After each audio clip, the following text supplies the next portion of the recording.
We are just waiting for people to come into the room. There's 9, 10, 15 coming in now. Welcome to the mentoring session with Dr. Jude Currivan for a sacred journey of conscious evolution. So we're just settling into the space right now. There's a little over 25 about coming in. And so a recommendation here is this is really for you. This is for you to ask questions, to prompt discussion, and certainly to go ahead and express your experiences of the coursework and what's happened through watch parties and your own evolution during the process of this masterclass. So it's for you. We do have some kind of rules of engagement. One would be, we'd like to try to work it out so that if you want to come on camera on the video and ask a question in person, that what you'll do is you go to the chat. Well, first you'd raise your hand using the reaction button at the bottom of the window, the Zoom window. Then you go to the chat and you'll receive a chat from our mastermind behind the scenes, Garth, and he'll say, do you want to come on video? Confirm that you meant to raise your hand. And you just type into the chat, yes, and then he'll work in the back to get you to unmute and bring on your video. And that way, there's a little less chaos there. On the other hand, you can always put a question into the chat or put an expression into the chat, and we'll be monitoring that and we can bring that up. So now's the time to pull your thoughts together. We have people already saying hello, familiar names from the watch parties. And I'll start off with just Jude. Anything you'd like to say to prep the space here? Well, first of all, welcome everyone. I'm delighted to all be together now. And I was saying to Atom and Garth before we came on, one of my greatest delights is actually when we can interact like this, when we can, not just Q&A, but when we can share our experiences together. Because what I almost always find is that when one person shares an experience, there's such a resonance, across our circle. So I'm really looking forward to our time together. And just for those of you who've been on sessions with me in the past, this is not my home. I'm on the road at the moment. I'm recording the audio version of my latest book, The Story of Gaia. And so I'm about 2 hours drive away from home, and it's going to take, the recording takes about 3 days. Of sort of 6-7 hour recording sessions. So I'm now in a hotel room to share our time together today. So back to you, Atom, I guess. Okay. Well, as we're waiting for people to get the gumption up to express something, I think we have that happening in the background. In the meantime, Jude, I did want to, well, one, I have the pleasure of being part of the watch parties, so get to interact with people's experience of your work in this masterclass. And one of the things that I found really moving in one of the last watch parties is just this concept of the dance of the ordinary with the extraordinary that you bring up, that sense that it isn't really that you suddenly start seeing things only in the extraordinary, but there's something about being in the present, being grounded on the earth, on Gaia, that is in itself transcendent. Do you want to say a little bit more about that? I'd love to hear more about it. Yeah, thank you. I mean, the story actually goes back to the early 2000s. And I don't think I said this in the session that you might have seen, but at that time, I was researching for a PhD in archaeology. And so one of my studies was to do what's called field walking, which basically you walk a very long way and you bend down a lot and you pick up, in my case, flints left by people thousands of years ago, primarily Neolithic folks who were in the area that I now live. And I was doing the field walking one morning, very early on. It was a beautiful morning. And nobody else, none of the other volunteers had arrived. So I was on my own. And I was looking around me, and suddenly out of a clear blue sky, I literally heard the words, In the commonality of our humanity, we're all ordinary. In the commonality of our divinity, we're all extraordinary. And the words felt so beautiful, but it really helped me appreciate how, I've been walking between worlds since I was 4 years old. So, the extraordinary, the multidimensionality is being, profound in my life's journey. But realizing that actually now, naturalizing those sort of experiences, because they're available to all of us, without dishonoring them in any way, with being grateful for them anyway, is actually seeing the ordinariness in them, that they're not some incredible, one-off experience that we may have. They're open to us literally all the time. So first of all, perceiving the ordinary in the extraordinary, but also the extraordinary in the ordinary. I'm a gardener, and I've just had the great joy of starting to plant our first vegetable seeds for the year. And when you do that, and you start to see a little vegetable come up from this tiny seed often into this wondrous harvest after 3, 4, 5 months, that is the extraordinary in the ordinary. So the dance is such a gorgeous dance. And it seems to me that when we do dance it, that's our whole being, literally experiencing who we really are. That's wonderful. I agree with you. The seed, the power of the seed is in itself probably the most sacred thing ever. They found those seeds in the tombs of the Egyptian pharaohs and planted them, thousands of years later, and they grow. What is that? That is so extraordinary. It's not just seeds, I mean, another extraordinary thing is doing the audio recording for the Story of Guy today. Right at the beginning, I talk about stories and how long stories can take. And I talk about, the story of us, the story of, a bristlecone pine that lives for 5,000 years. But there was one story that last year or the year before, scientists collected sediment from underneath, I think, the Pacific Ocean. And it had bacteria in it that was been dormant for 100 million years, that then came alive again, as it were, or activated again. And I'll go back. It's extraordinary, but it really is when we see these incredible gifts that Gaia offers us, that the universe offers us, that life offers us, and realize that dance of ordinary and extraordinary. It's so joyful. Thank you. So joyful. Well, we have a person, Guranam, one of our hello, wonderful visitors to the watch party. So you have to unmute yourself, and then please ask or respond or express. So you actually started to speak of it already, but I'm going to ask it in a little more detail. I put it in the chat. I was wondering about your process of the interplay between studying science and being mystically guided. And do you get a little inkling and then set out to study it? Do you find something and then feel the dynamics to keep pursuing in this direction or that direction? How does your personal interplay work with those energies? Sort of all the above. All the above. I mean, I remember when I was writing the Cosmic Hologram, I was awoken one morning at 4 a.m. and I literally had it was way more than a dream. I think it was more than a vision. I literally sensed myself being on the bow wave of our universe.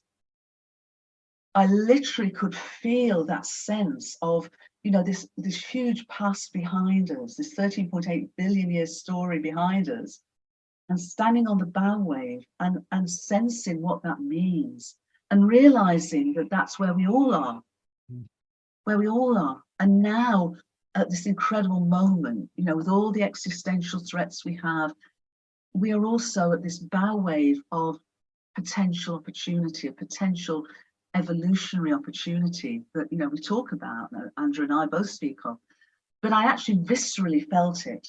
I felt the sort of universe flowing through me and ready to continue its journey of evolution.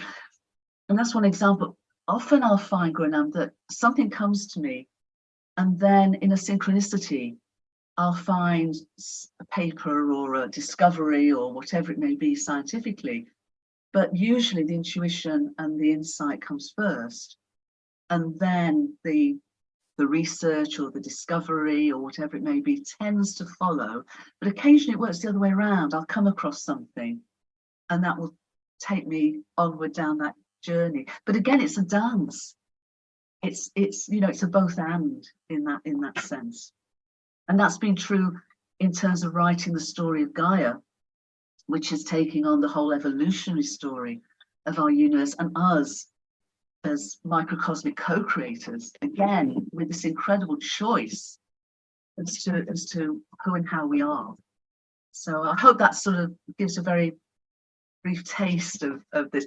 But it's an ongoing thing. The more I've opened in my life to that dance of extraordinary ordinary, the more that dance of synchronicity and intuitive insights and the opening up and the expansion of all of that has also become more and more of a daily lived experience. Yes, thank you. And I was just on a women's call circle that we have every week where the subject was our mystic experience. Yes. So, we observed that the more we let out our, I'll call it inner woo-woo, the more we do make it more ordinary, and that we confirm that everybody has the capacity. And exactly. it's beautiful. Thank you very much. I've loved this program a lot. Thank you. And just to add to your point about woo-woo, there's an Anglo-Saxon, it's an old English word that we now talk about feeling weird, but the old English is weird, and it's W-Y-R-D, and it's the way of wisdom. Mhm. So be happy to be weird. Yeah. Thank you, Karuna. Thank you. Cheryl, I see that you've joined us. Yes, I have a question first off, I want to tell you, Dr. Jude, how much I have enjoyed these particular conversations, particularly in view of the idea of this nesting that we're all within a bigger whole. And it's interesting because right about the time you were talking about that, and the idea that energy doesn't have to travel at the speed of light. That's why, there is, it explains non-locality, which has always been kind of intriguing to me. And it couldn't have been but 2 days after learning that from you or hearing it from you, a friend of mine sends me this article that I might be interested in. And it was actually from Hard Science, November 18th, 2019. So it's been around a while. And it was about how galaxies too far apart to be influencing each other are moving through space together. Because the whole of space is non-locally unified. It's like, hello. Yes. Yes. So, exactly. it was just, again, like you're saying, it's really already there. We just need to open up to see it. Yeah. Absolutely. One of the things that really is coming forward now, Cheryl, it's again, I talked about both and. Within space-time, the speed of light is the cosmic speed cop, basically. No signal can go faster. And because our universe exists and evolves as a non-locally unified entity, it knows itself in its wholeness.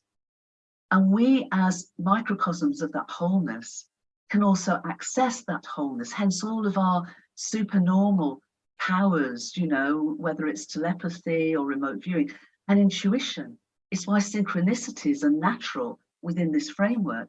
And in latter part of last year, the Nobel Prize for Physics, which is only given for settled science, Einstein didn't get his Nobel Prize for relativity because it was seen as not yet proven. He got it for something else, which was proven. But the point is that the Nobel Prize late last year were given to 3 researchers who'd been researching universal, non-local unity, non-local, unified reality for many decades.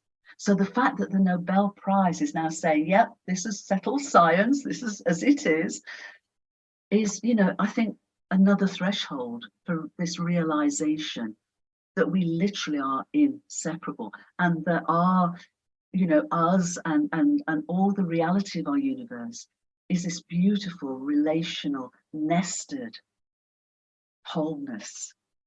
Yeah, it's so, you know, we belong. That's what I love about it. We belong to it. So thank you for that. Thank you. That brings to mind, Jude, when you were talking about what you know we call the Big Bang, but you're calling the Big Breath. I was just thinking about that. Scientists have tried, physicists have tried to prove non-locality by these mechanical means, like breaking a photon off and then measuring its activities and things like that. That's in a way, the Big Breath was the first beginning of non-locality, right? Because it was all in the same place. It kind of from there. Yes. Yeah, I mean, I call it the Big Breath. You know, as you know, the Big Bang wasn't big and it wasn't a bang. We you know, that's being facetious, because we know our universe began in its smallest state. But nonetheless, it began in an incredibly fine-tuned and ordered state. The relationships of the forces of nature, the forces, you know, the algorithmic instructions that enable our universe to exist and evolve in this way were there from the get-go in the most extraordinary, amazingly fine-tuned way. So it's far more as space expands and time flows. It really is more like an out-breath, a big breath, rather than a big bang. And that too honors ancient tradition, ancient Vedic tradition of India with the breath of Brahman. So what I also love is the way that leading edge science now is not just rediscovering, but crucially re-honoring and respecting those ancient insights and of course indigenous teachings. So there's a wonderful convergence now, which I think is incredibly important for this moment and our coming together on the bow wave of the potential of our universe to be able to do that together. Thank you. I see we're joined by Jack. Jack, what would you like to express? Hi, Jack. Hi. So I was wondering, like you and Andrew both, and a lot of other people say that in order to get to the ultimate, space of where we're totally free or whatever, the highest level that we can get to, that we have to go through these really, really bad times. And my thinking has always been that even though, we're going through bad times, and I realize that, and that could be the case, I never want to take for granted or assume that something is inevitable that I don't want to happen. And I was kind of wondering what you think about that, because I don't want to believe that something is inevitable that I don't think is a good thing. I think it's a key question for now, especially. The universe is not deterministic in the sense that the future is not yet written. Other than the laws of physics, as far as anything I have any understanding of, are the same from the first moment of the big breath through to its last moment, okay? So other than the laws of physics, which again are so amazingly, intricately supportive of not just our universe existing as a unified entity, but its evolutionary arc, means that, the whole universe has come through this evolutionary journey to now. So when we talk about inevitability, there is, in that sense, and I would say there is, that the laws of the universe are inevitable through its life cycle. What is not inevitable is that our future is already written. Our future really depends on our choices.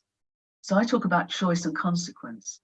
What choices are we going to make, first of all, because they will have consequences. The other thing I would say is that we have gone through a journey of individuation, really, certainly in the last 2,500 years, called the axial age. We've gone ever more into this me space, of selfhood space. But what's accompanied that is we've, I think, pulled away from the wholeness which we're part of.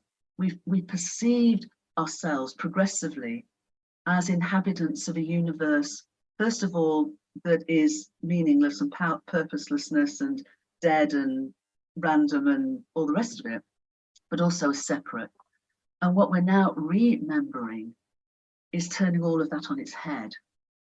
So in that sense, what might have felt inevitable from the choices we made from that perception of materialism and separation can be very, very different from the consequences and the implications of choices we can make when we literally wake up to remember we are inseparable.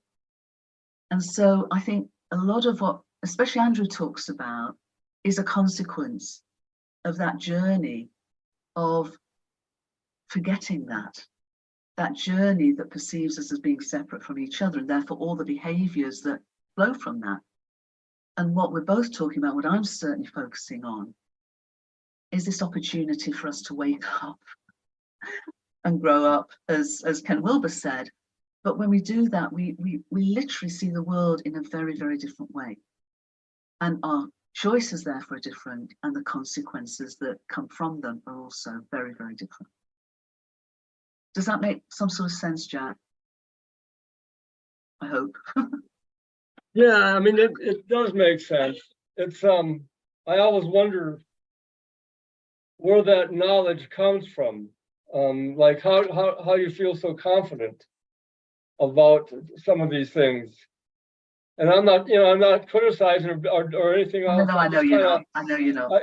These things just seem like they're, how could you possibly know? I suspect I don't know.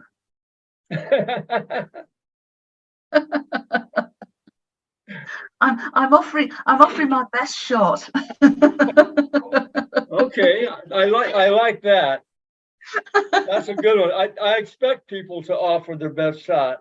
And I guess thank you. And I guess for me it's 70, it's not quite 70 years. It's 66 years of this, curiosity is my middle name. So it's been a very active journey of ever deeper curiosity and living the life I've lived that's got me to this point to offer my own best shot into all this incredible moment. All right. Thank you. Thank you, Jack. That was pertinent. Cheryl, I see that if you raise your hand again, I did want to get to a couple of these expressions in the chat, Jude. One was from Renee, and I think it's related. Maybe she's getting the synchronistic vibe from you speaking your book for hours today, but she says, please tell us how you support the idea of Gaia consciousness to those around us in the sciences. So it's kind of like how science does not quite get this theory because it can't test it, that Gaia is alive or the planet is alive. How do you try to bridge that gap? By sharing the evidence, actually. I mean, the story of Gaia, which came out late last year, and the audio book, I think, is going to come out in probably about 3 months. But I go right to the beginning of our universe and continuing from what I wrote in the Cosmic Hologram, that the appearance of our universe emerges from deeper non-physical levels of causation and intelligence, is carrying that on through the evolutionary story of our universe, from simplicity to complexity. And so what I've done is I've shown the evidence, and a lot of this is literally the last few years. I mentioned the Nobel Prize in Physics has only just been given, as settled science, to universal non-locality. But we're also finding the patterns, the patterns in terms of the appearance of our universe across all scales of existence and many, many different fields of research. So in the story of Gaia, I'm doing that from, again, the first moment, 13.8 billion years ago, but also showing something perhaps even more so, that our universe doesn't just exist and evolve as a unified entity. It actually, from the way the laws of physics are set up, the way that things are put into place, millions of years, sometimes hundreds of millions of years before they then found their expression, is that it embodies an evolutionary impulse. So it exists to evolve.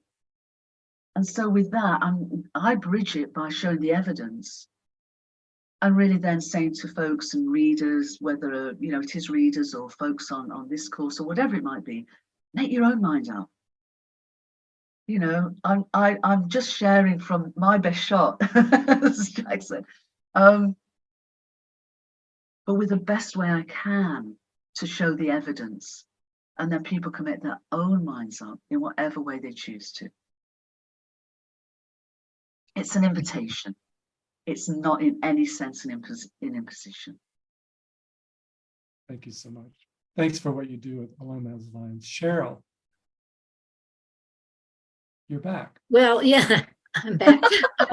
But one of the things about things have to get really bad. Well, I remember, Dr. Jude, you talked about spiral dynamics, and I've done some studying in that of that myself. And it's been a spiral. We go back and forth, but each time it's a little wider lens. Yes. Expanded awareness. So I don't think it's just things have to get really bad. I think in human created systems that are sometimes not in alignment with nature, and that's why they are not sustainable, okay, things will get bad. And so we'll be course corrected by the universe. But yes. I have always wondered why spiritual institutions, the major religions, have been so separate from science, because it seemed they discouraged questioning. The thing I always liked about science was that it encouraged not only coming up with observations, but then having peer review. Yes. Okay. And as long as the peer review isn't taken over by large corporations or people with hidden agendas, then it is an honest evaluation. And so to me, it isn't just things have to get bad. I think our natural curiosity, and you mentioned that, all my life, I've just had overwhelming curiosity.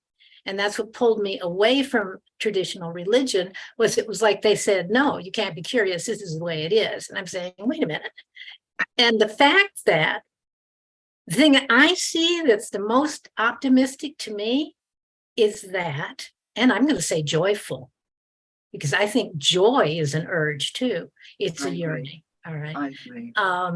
And I'm seeing that the convergence of religion, I'm going to say spirituality, because religion, I think, has lost its way, but spirituality and science. So that's, again, this and both. And I'd love to hear what you have to say about that. I wholeheartedly agree. I mean, just to go back 400 years, we came a time in 1623, literally 400 years ago this year, there was a book written in Latin called De Augmentum Scientiarum, and it was by a philosopher called Francis Bacon. And he's had a lot of bad press lately because he is seen as the father of the scientific method, and wherever that's moved us to. But I actually take a different view, and there are other scholars of his works who would also take a different view, because he lived at a time of religious authority. And as such, that religious authority, as you say, refused to sort of question. But what had happened in its place was a lot of superstition.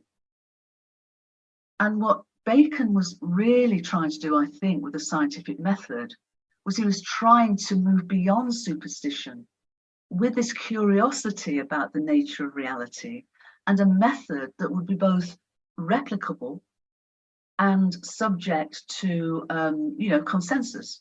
So instead of superstition held by a church authority, it opened the next chapter of human curiosity and exploration. But interestingly enough, one of the reasons he gets a bad rap is as a perception that he wanted to get rid of spirituality. And I don't actually, from reading his work, that isn't the conclusion I've come to. But part of the issue is that he wrote in Latin. He was translated at the time, because he was very revered, but he was translated into French by philosophers of the Enlightenment who did want to get rid of religion. And then it was retranslated into English from that French. But the deeper Latin, and in my view, the deeper perspective, was he wasn't seeking to get rid of the divine. He was seeking to reveal the divine in everything. And we're 400 years on now in this year. So I just feel it's an incredible moment when, the evidence is enabling leading edge science to converge with spiritual awareness and those indigenous wisdom teachings and those perennial ancient traditions. This incredible convergence, it seems to me, happening. But the final thing I'd like to respond to you about is this, for me, the word spirituality. I've been sort of, over the last few years, using it as a term less and less, because what is being revealed is, as my dear friend Elizabeth Sartoris talks about, a piano keyboard of consciousness. And sometimes when we talk about mind, body, spirit, we're still in that out there and separate. So I sense that one of the things we're playing with, and joyfully I hope playing with, is language. What language is this? Because it's a whole, it's not going back to the ancient. It's not like the spiral dynamics spiraling up and down. This is a place I don't feel we've ever been before. As a planetary species, and the possibility of our conscious evolution, or as I call it, conscious revolution, or conscious weevolution. But nonetheless, it's this real, going back to what I said earlier, this bow wave of potential possibility. And the tough things are really residues of that old paradigm. And there are still unfolding consequences that come from that. So without blame or shame, what I was suggesting with Jack is, if we can wake up to remember the wholeness, the unity in diversity, then we can begin all of the different choices, make different choices and different behaviors that mean that, those choices will have different implications and consequences from the choices we made where we bought into the illusion of separation.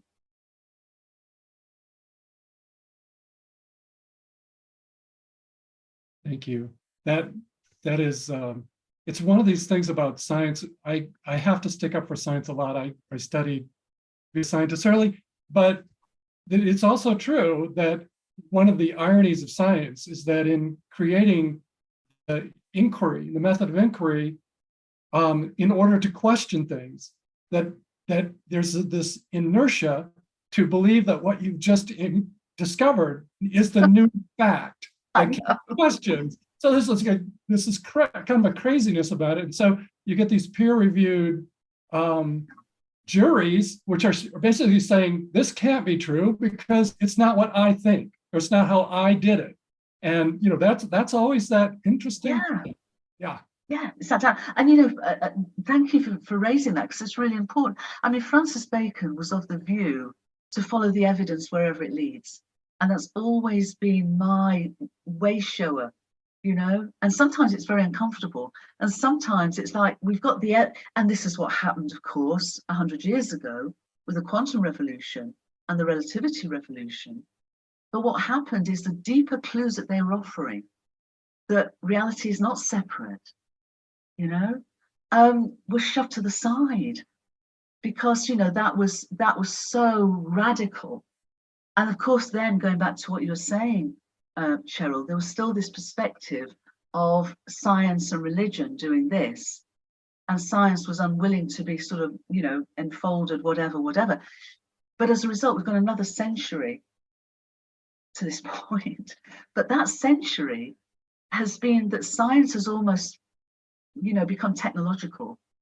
But again, it's come full circle, because without the technology, we wouldn't have the James Webb Telescope, we wouldn't have the Hubble, we wouldn't have all that we do have that's enabled these two books and many, many more to bring the evidence for this, you know, old, new, unitive narrative to the fore, and to be gaining traction in this incredible moment of choice.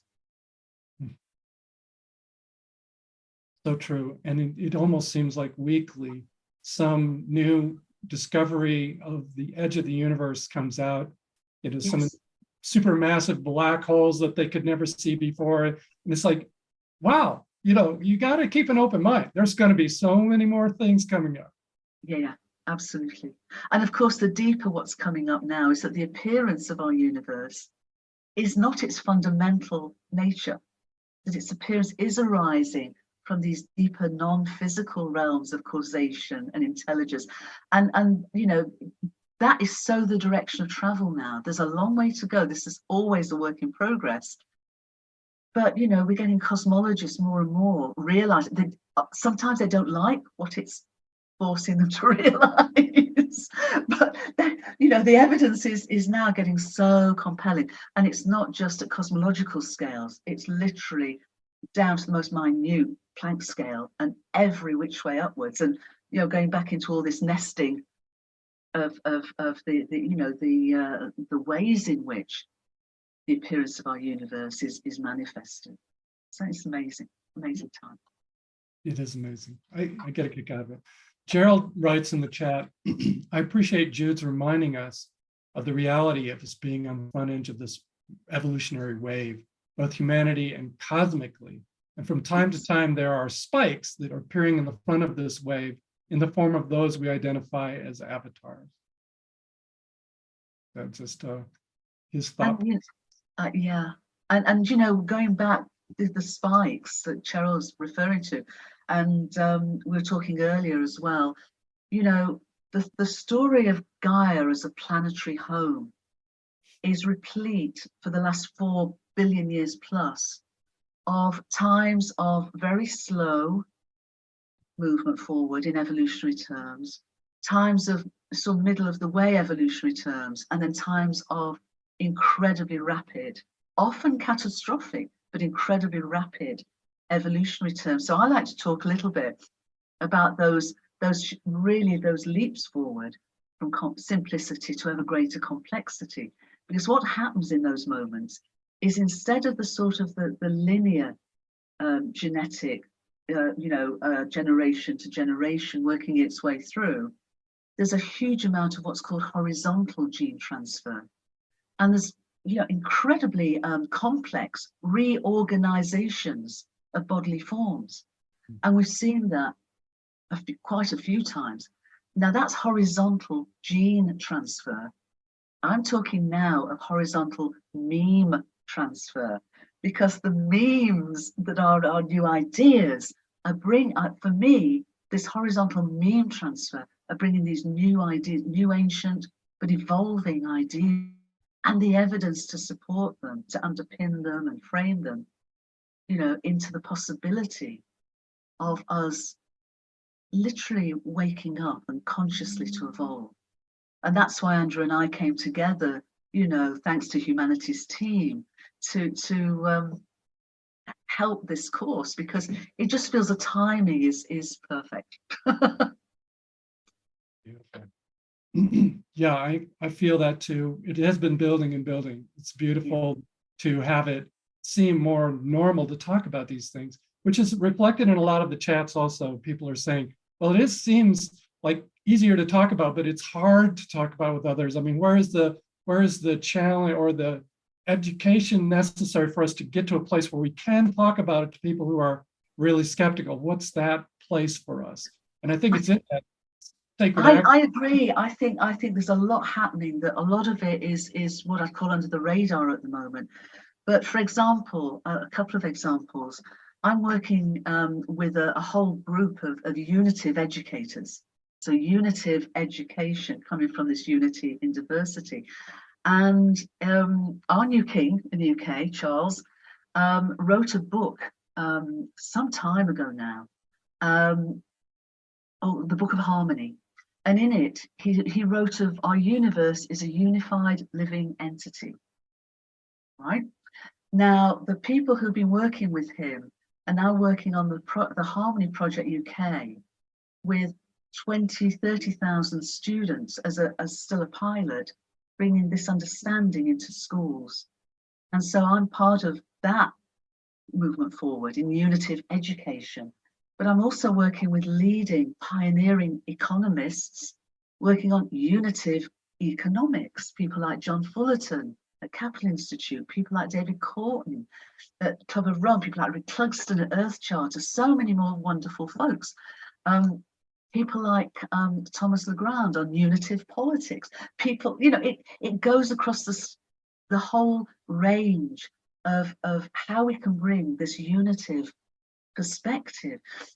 Just at the end of last year, after working for 2 years with a group of change makers at the United Nations, realizing that the SDGs, the Sustainable Development Goals, could not be implemented from the old paradigm and silo mentality, came together and we crafted a unitive narrative. Last year, we presented it, the high-level political forum of the United Nations in July. In December, the United Nations, for the first time in its history, the first time in 77 years, has adopted formally what they call a thematic cluster of 16 NGOs founded on unitive narrative. So the unitive thematic cluster now is really moving into its work and inviting more and more folks in. So it's getting more and more traction now. And I think this year could be a really important, hopeful tipping point. I love that term, unitive thematic cluster. It's great, isn't it? But it's unitive. You can put unitive in front of everything pretty much. Beautiful. There's a couple other chat comments. One is from Teresa, says Saint Germain, the alchemist, was also known as Bacon? ? There is a view that Saint Germain was a sort of incarnation of Francis Bacon, also of Thoth, also of Hermes Trismegistus. So there's a lot of esoteric tradition, which whether you sort of, you know, comfortable with the idea of literal reincarnation, or that you're having a sense that essence of that teaching and that consciousness is being embodied in other, you know, various people throughout time. I mean, one of the interesting things 2,500 years ago, the coming of has been called the Axial Age, was that over about a 500-600 year period, you had people like, you know, you had Jesus, you had the early Judaic tradition, you had Lao Tzu, you had Buddha, you had, you know, there's so many people coming into incarnation with teachings that really have formed the foundation of the world's religions for the last 2,500 years. And so what I'm sensing now, with all that we're sharing, is this may be the seeding of a new unitive age, the dawning of a unitive age. So the old axial age, having, you know, having worked through our collective psyche, that in that sense we could be moving into a new and unitive age. Another question from Linny, and that is the book Jude referring to Harmony, a new way of looking at our world? I think she was talking about the King's book, right?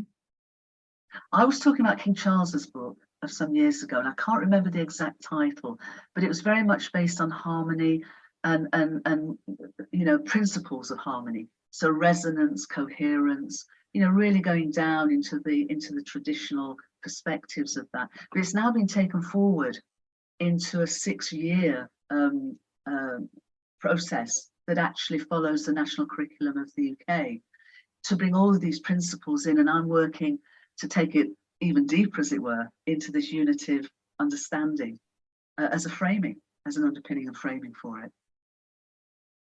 That's very encouraging. Yeah, Linny says, yes, he's now no longer the Prince of Wales, he's the new king.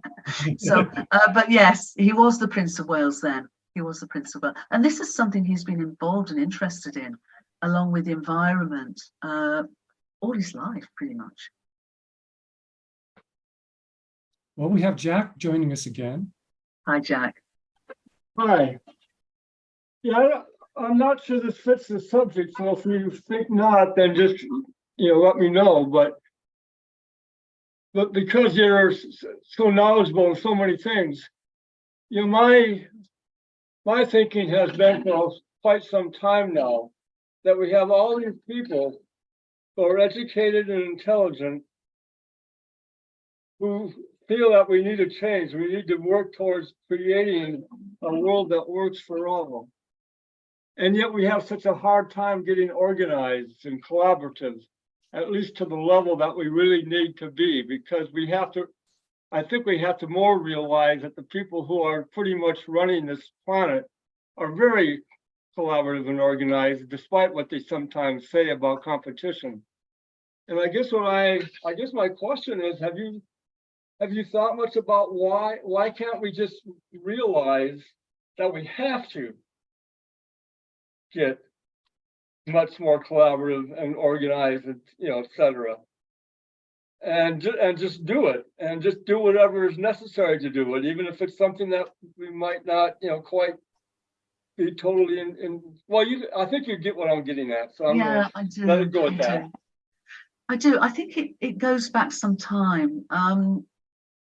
It goes back to before the quantum and relativity revolutions in science 100 years ago. And it goes back to when the Industrial Revolution was beginning. And then we had, the 19th century, the Victorian era. And the whole worldview at that point was mechanistic. It was the world works as a mechanism. And in that sense and in that mechanism, people were being seen more and more as cogs in a machine. So for the whole of the 19th century and progressively through that period, the idea of a worldview of a mechanistic universe and people in that situation just continue to grow and develop. And the thing is, it may seem that our worldview is quite distanced from our everyday life, but it really isn't. Our worldview, whether we're aware of it or it's subliminal, drives so much of the way we see the world, the way we experience the world, the way we make our choices in the world, the way we behave. So we've had all that time and continue through the 20th century, even more so. As I said earlier, despite the sort of clues that quantum theory and relativity theory were giving us about our inseparability, they were pushed to the side. But the other thing I would say is that quantum theory was seen to be the world of the very, very small. And relativity of space-time was seen to be out there and big. And so it was still seen primarily as a scientific revolution, not a social revolution, not a conscious revolution. We've now come to a point where that continuing mechanistic view, which continued all the way through, is no longer sustainable. As you say, there's just no way we can sustain our way out of that with that perspective and all the choices, behaviors, organizations, because all education, all of it is based on that worldview of materialism and separation. But I think two things are happening now that could be major game changers. One is the evidence is turning all of that on its head across all scales. But secondly, this is not out there or very small. We're finding the same patterns of this understanding at our everyday lives. So in other words, we're finding that, for example, the frequency and destructive power of earthquakes, when they're graphed across hundreds and hundreds of earthquakes, show just one fundamental relationship. An earthquake that's something like twice as powerful is 4 times less likely to happen. That's it. There's no such thing as an average earthquake. But researchers have done the same for human conflicts. They've graphed human conflicts in terms of their destructive power, in terms of the fatalities against their frequency. And they've done so over a period of something like 300 years, including world wars and including insurgencies in Afghanistan and Iraq. And guess what?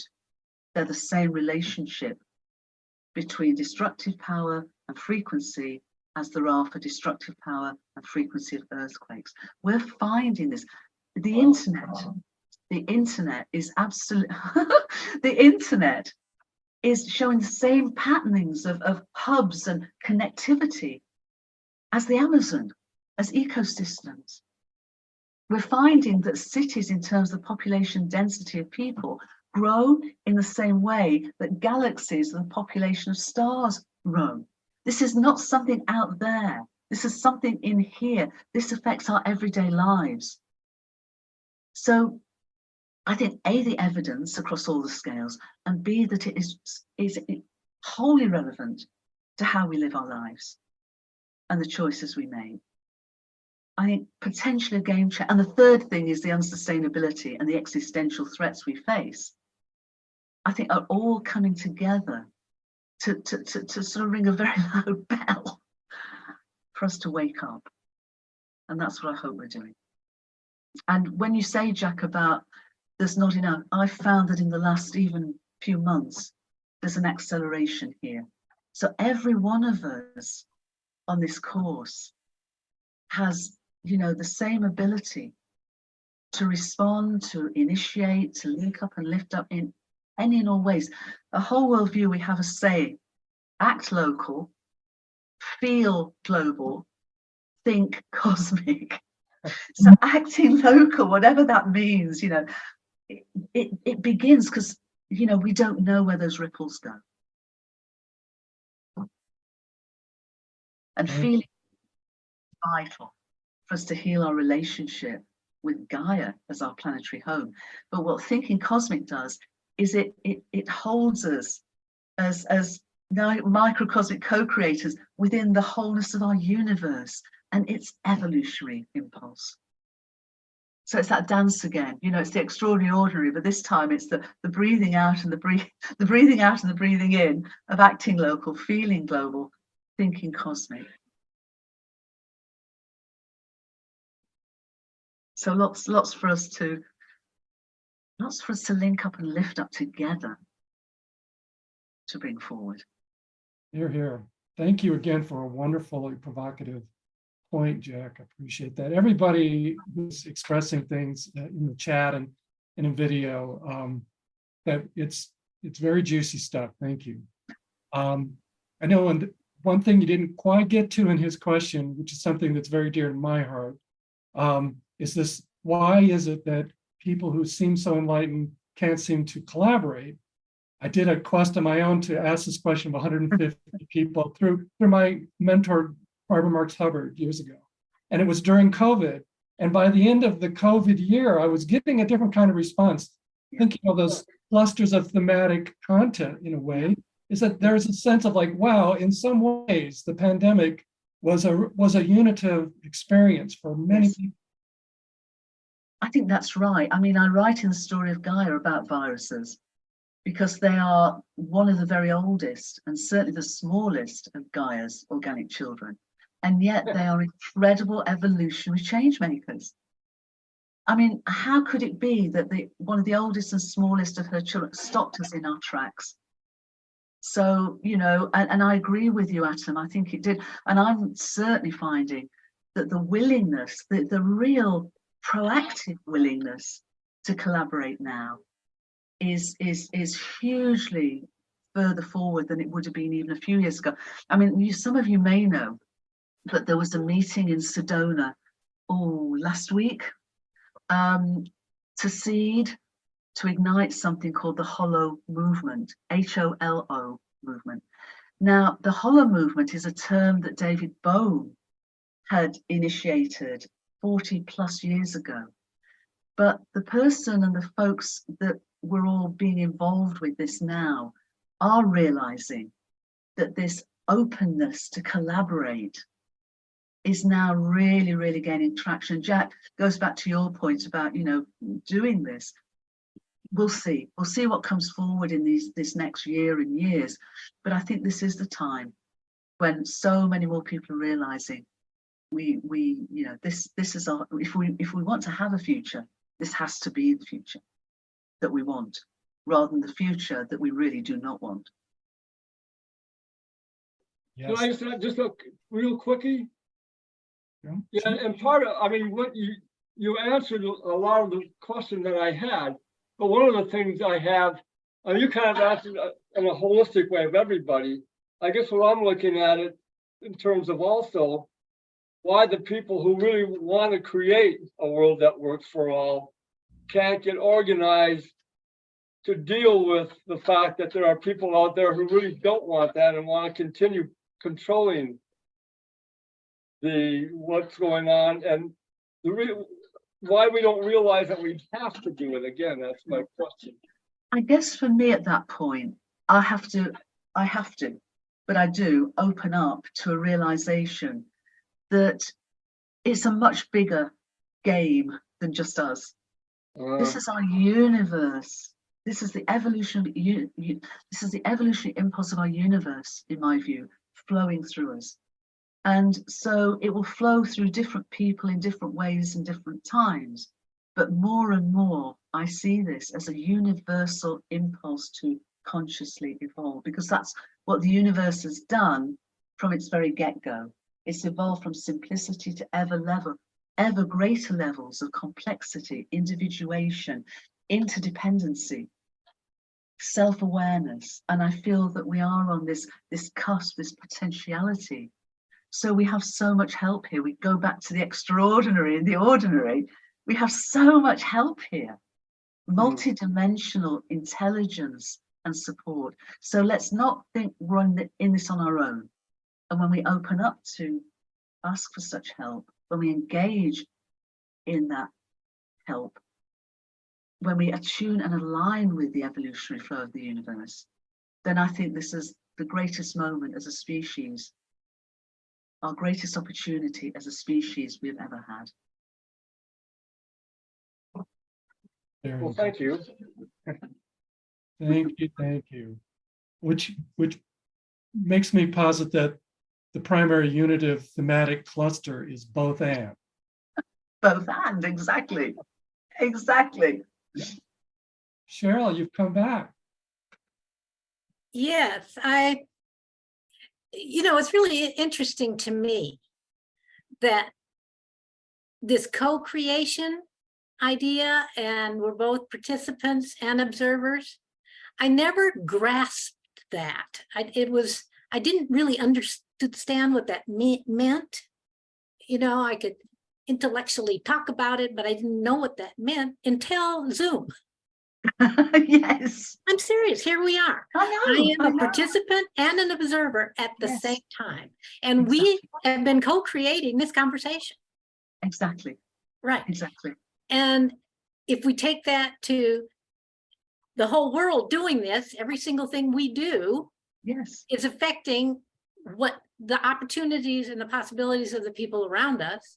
And not only just the people, but all of the creatures of the world, And so this instantaneous understanding of what that meant, it was just like, wow, we are co-creating. Yes, we are. And we're also co-creating with so many other levels and of awareness, some of which we are aware of and others we're not yet. But it seems to me, the excitement for me is that, if we can come together, if we can link up and lift up, which I totally believe we can, then what a potential future. Not just we have, but our planetary home Gaia as well. And, I finished the story of Gaia with an invitation to consider that we're Gaians. We're actually Gaians, and we can become co-evolutionary partners with our planetary home. It's an incredible moment of choice and opportunity. So, that which answers a question that Kat had. She asked what she was trying to get the what is the last part of the act local. So if it's act local, wasn't it feel? it's act local, feel global, and think cosmic. So it's very much heart and hands as well as head. And just to sort of say that what I write about, I sometimes call the science of love. Separation is about fear, then our unity and diversity is about love. So how can we link up and lift up really from the heart, from the choices of our hearts? And that, I think, is an incredible, joyful, going back to what you said, Cheryl, incredibly joyful opportunity for us to do. Well, we have gone through an hour of your generosity, Jude. And there are other questions, but I know that you have something you have to get to. So maybe we look at one more or one more thought. Yeah, and I'd love to respond to Linny, Atom, if I might. Yes, please do. Because I suspect I misspoke when I said have to, because Linny pulled me up on that quite rightly. We don't have to. The question is, do we choose to? And it seems to me that when we understand that our story, the story of our universe is our story. So we've had 13.8 billion years of journeying to this point. So on a personal level, I appreciate we don't have to, but I choose to, because I'm so grateful for the privilege of actually being this tiny microcosm in this vast, grand story of, you know, the evolution of our universe and the continuing exploration of what that means as individuated microcosmic co-creators of that evolution. So I just wanted to to do that. And somebody asked about AI, Atom. Yes, a couple of people. Well, it's a funny old thing, isn't it? Because I don't use the word artificial, because if our universe exists and evolves as a non-locally unified, living, sentient being, then the corollary of that is everything in it is part of that sentience, whether it's an atom, a tree, a planet, or a computer. Now, I don't know where this is going, but I do know that the neural networks that were investigated decades ago, their own investigators did not understand how they worked. There's something here that is of itself evolving. Now, the question is, we're still the ones who are inputting to it. And if we're inputting to it, it seems to me, from an old paradigm of materialism separation, then whatever that expression will be will reflect that. Likely to, at any rate, embody that. So, thanks, Lily. But so for me, everything is part of this evolutionary impulse. The question is, are we wise enough? Are we loving enough to find a way of engaging and relating with what is emerging as a child, that we might actually be able to nurture and co-evolve together? Because I think if we don't, then we're in deep trouble. Deep trouble. Yeah, I think that's so profound that if we're creating the inputs and we're not quite sure what it means to be human or what it means to be conscious, then the inputs are going to be interesting. They're going to create something, but fascinating stuff. Well, we really, I'm afraid to get started on something else, Jude, because you do have to go. Do you have any thoughts that are arising in you that came up this hour that you would express? There's a lot of synchronicity in the air. Is there anything coming up for you?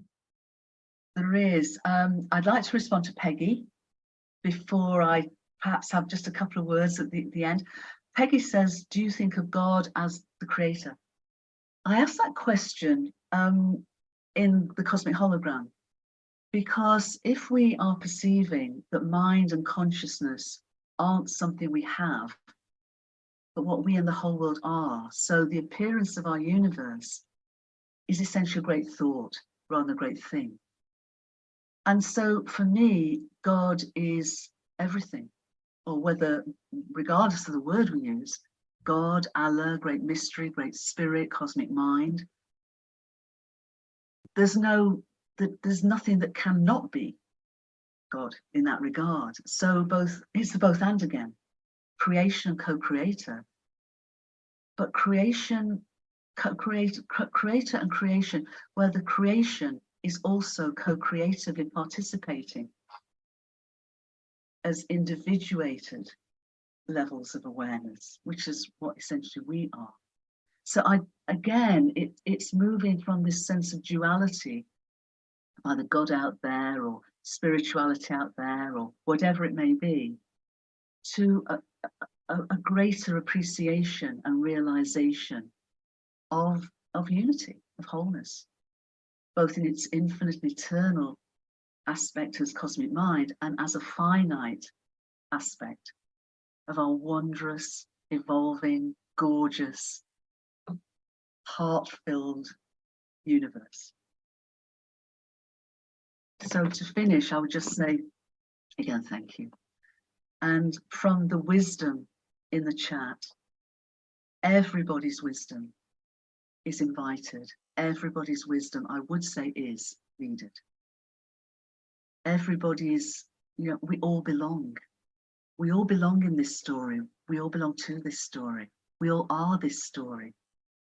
So let's, as Jack said, let's come together and link up and lift up to really invite this unfolding of the most incredible journey of our lifetimes, I think. Beautifully said. Thank you so much for your generosity and for doing what you do, Jude. It's moving, and I know this is a long day for you, but we really appreciate your energy. Best of luck on the rest of this project, and we'll see you soon. So goodbye, everybody. Soon, everyone. Lots of love, everyone. Lots and lots of love.